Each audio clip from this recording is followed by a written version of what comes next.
will verb to be زائد going to عادي.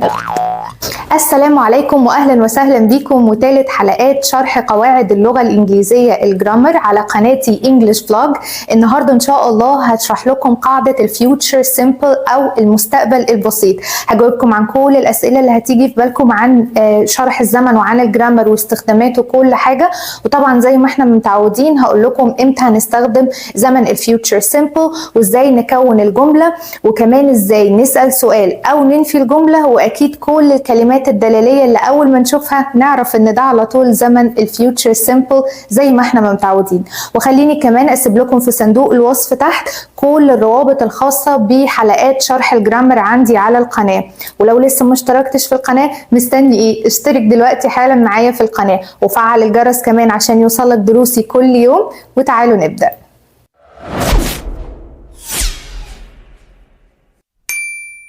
اوكي، بمنتهى البساطة جدا اول جزئية خالص امتى هنستخدم الفيوتشر سيمبل هو لما نيجي نتكلم عن حاجة هتحصل في المستقبل بشكل عام.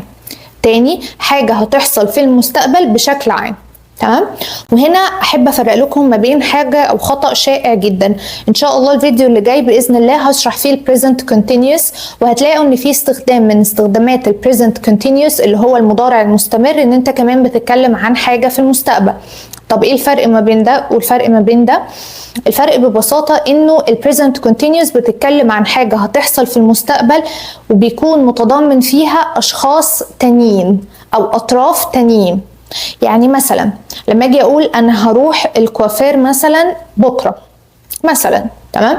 ده معناها ان في كوافير متضمن معايا، انفولف معايا في الموضوع، ودي خطه انا عارفاها هتحصل اهي في المستقبل وفيها طرف تاني غيري. يبقى كده هنستخدم ايه؟ هنستخدم البريزنت كونتينيوس. هنستخدم البريزنت كونتينيوس لما اقول مثلا ان انا هروح ازور مثلا صديقتي الاسبوع الجاي، في صديقتي معايا في الموضوع، يبقى معناها كده ان انا هستخدم البريزنت كونتينيوس طالما في شخص او طرف تاني متضمن معايا في الموضوع او في الخطه، يبقى هنستخدم البريزنت كونتينيوس مش الفيوتشر سيمبل ببساطه جدا. اوكي، تعالوا بقى دلوقتي نتكلم عن ازاي نكون الجمله في الفيوتشر سيمبل. طيب دلوقتي وصلنا ازاي هنكون جمله في الفيوتشر سيمبل. الفيوتشر سيمبل ليه شكلين، اول واحد والاشهر طبعا هو will زائد الفيرب الانفينيتيف، الفيرب المصدر، تمام؟ طيب خليني اديكم امثله علشان يكون الموضوع اوضح. I will go to school tomorrow. I will go to school tomorrow. يبقى ايه؟ انا هروح المدرسة بكرة. will go. ممتاز. She will visit her grandmother next week. will visit. She will visit her grandmother next week. يبقى ايه؟ هي هتزور جدتها الاسبوع الجاي. will visit. تمام؟ ده كده اول تكوين، will زائد الفعل في المصدر. ادوني دلوقتي امثله في الكومنتس هستناكم. تاني تكوين اللي هو verb to be زائد going to. لو تفتكروا قلت لكم في حلقه البريزنت سيمبل verb to be اللي هو ايه؟ am is are. am is are. am مع I، are مع you we و they، is مع he و she و it. ده اللي هو verb to be. يبقى ايه؟ verb to be زائد going to على بعض، هم على بعض كده. تعالوا نطبقها على الأمثلة اللي قلناها فوق. I am going to go to school tomorrow. I am going to go to school tomorrow. أو she's going to visit her grandmother next week. هما نفس الجملتين اللي قلناهم فوق بس استخدمنا بدلهم is going to أو am going to. She's going to visit her grandmother next week. هتزور جدتها الأسبوع الجاي.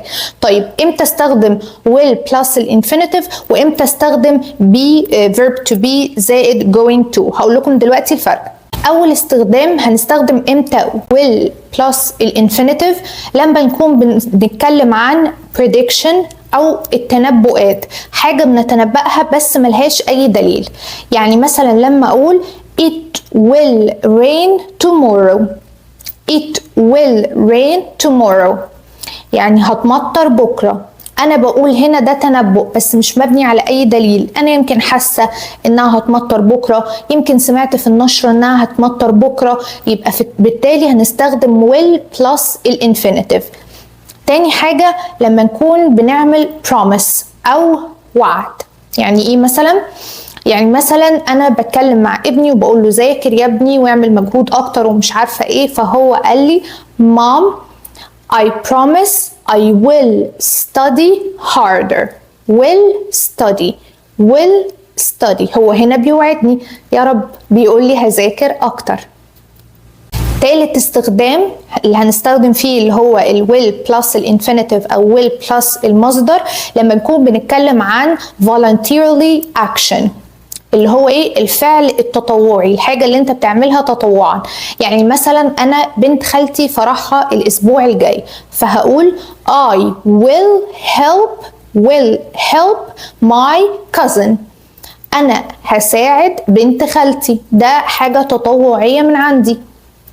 أو آخر استخدام خالص اللي هنستخدم فيه will plus الانفينيتيف في ال spontaneous decisions.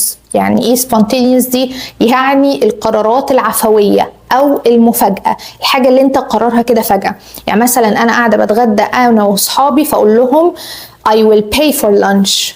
I will pay for lunch يعني أنا هدفع لكم النهاردة للغدا. ده قرار كده عفوي وقرار إيه؟ مفاجئ. فكده 4 استخدامات مختلفة. أول لما يحصلوا هناخد الفورم اللي هي will plus الانفينيتيف ببساطة جدا. بنستخدم الفورم بتاعت verb to be زائد going to زائد الفعل في المصدر لما تكون بتتكلم عن حاجة هتحصل في المستقبل بس ليها دليل، انت عارف انها هتحصل. تعالوا نطبقها بمثال ونفرق ما بين الاستخدامين. أول حاجة لما أقول she will visit her grandmother next week. تمام؟ طيب she is going to visit her grandmother next week. إيه الفرق؟ الجملة الأولى اللي هي will visit معناها إن أنا بخمن، إن أنا ما عنديش أي دليل إنها هتزور جدتها الأسبوع الجاي، ولا شفت ولا سمعت ولا أعرف أي حاجة. حلو؟ لكن لما أقول she's going to visit her grandmother next week going to ساعتها أنا عارفة إن هي هتروح فعلا الأسبوع الجاي. سمعتها بتكلمها في التليفون، لقيتها خلاص حضرت حاجتها بتجهز نفسها إنها رايحة تزور جدتها. فكده أنت عندك دليل وعندك ترتيب. يبقى هنستخدم إيه؟ perfect verb to be زائد going to. عادي نغلط. وصلنا لثالث جزئية وهو ازاي نعمل سؤال وازاي ننفي الجملة في الفيوتشر سيمبل. وده بقى يعني سهل جدا جدا، ولا هنحتاج نحط do ولا did ولا does ولا اي حاجة، لانه اللي زيهم بالظبط اللي هو verb will ده زيهم بالظبط. حتى الفيرب اللي بعديه زي ما قلت لكم بيكون في المصدر زي بالظبط لو تفتكروا do does و did. تمام؟ فلما هنيجي ننفي الجملة خلينا نقول مثلا جملة I will go to school tomorrow. I will go to school tomorrow. هننفيها هنعمل ايه؟ perfect هنحط not. ف I will not go to school tomorrow. I will not go to school tomorrow. أنا مش هروح المدرسة بكرة. عايزين نسأل بقى سؤال، هنعمل ايه زي ما حفظتكم؟ هنعكس على طول بالظبط. يبقى will I go to school tomorrow. will I go to school tomorrow. هل أنا هروح المدرسة بكرة؟ بمنتهى البساطة. مش محتاجين ايه؟ مش محتاجين زي ما قلت لكم نحط أي أفعال زيادة خالص. والإجابة هتكون yes I will or no I will not.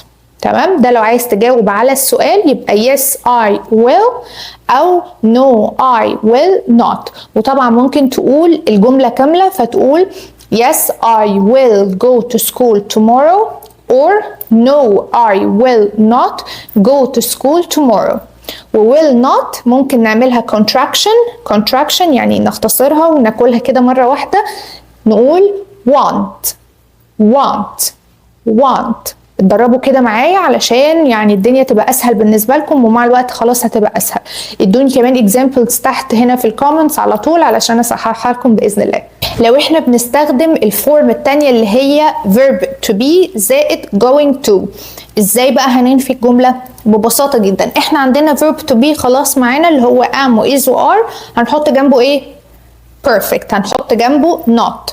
يعني مثلا لما اقول she is going to visit her grandmother next week، هننفيها هنقول she is not going to visit her grandmother next week، يبقى هي مش هتزور جدتها الاسبوع الجاي.